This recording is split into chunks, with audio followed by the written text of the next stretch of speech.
प्रभाग 9 मधून आज शेतकरी कामगार पक्ष, शिवसेना, महाविकास आघाडीच्या उमेदवारांनी अर्ज भरलेले आहेत, तर काय सांगाल? प्रभाग 9 हा कायमच महाविकास आघाडीचा बालेकिल्ला राहिलेला आहे आणि शेतकरी कामगार पक्षाच्या वतीने आज प्रभाग 9 मध्ये साठी आमच्या मालतीताई पिंगळा यांनी फॉर्म भरलेला आहे। जागेसाठी भारती विश्वास पेटकर यांनी फॉर्म भरलेला आहे आणि जागेसाठी करुणा नरेंद्र नाईक यांनी फॉर्म भरले आहेत। त्याचबरोबर जागेसाठी आज प्रज्योती प्रकाश म्हात्रे यांनीही म्हणजे चारही महिलांनी आज अर्ज दाखल केलेले आहेत। आणि हा प्रभाग हा सातत्याने शेतकरी कामगार पक्ष आणि महाविकास आघाडीच्या बरोबर राहिलेला आहे आणि या प्रभागामध्ये आमची विजय हे निश्चित या निमित्तानं आम्हाला वाटतं। कोणत्या विकासाच्या मुद्द्यावर ही निवडणूक लढवत आहात?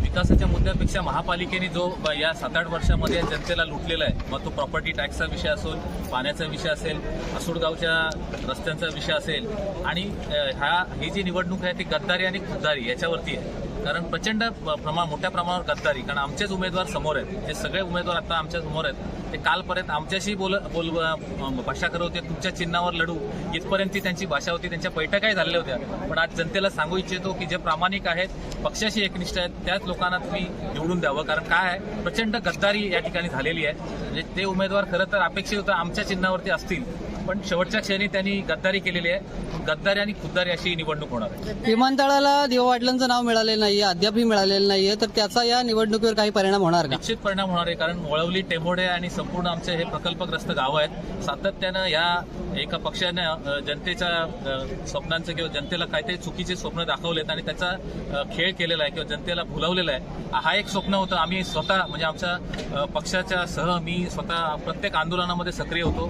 स्वर्गीय लोकनेते दिवा पाटील साहेब यांचा अतिशय सक्रिय कार्यकर्ता म्हणून माझा या विभागामध्ये नावलौकिक आहे।